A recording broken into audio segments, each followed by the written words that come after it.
কল্যাণ সমিতি এতদিন ছিল না, কেউ ছিল না। এখন আমরা ওই কল্যাণ সমিতির যেহেতু একটা ওই আপনার একটা অস্থায়ী একটা আপনার নির্বাহী কমিটি গঠিত হয়েছে এবং প্রশাসকের অধীনে।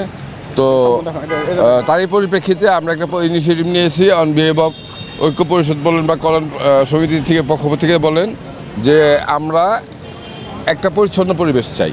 ইনফ্যাক্ট 10 নম্বর সেক্টরটাকে ক্লিন একটা পরিবেশ চাই। হ্যাঁ, এখানে কোনো পলিউশন থাকবে না, কোনো আপনার পলিটিক্যাল ইন্টারভেনশন থাকবে না। হ্যাঁ, যেটা থাকবে হচ্ছে যে সব কিছুর ঊর্ধ্বে যে আমরা একটা যেমন এখানে কোনো চাঁদাবাজি চলবে না, এখানে কারো কোনো ওই ধরনের যেটা বলতেছিল যে ওই ভদ্রলোক বলতেছিল যে তারা নাকি এই ধরনের একটা পদক্ষেপ নিয়ে এই কাজটা করছে আর কি।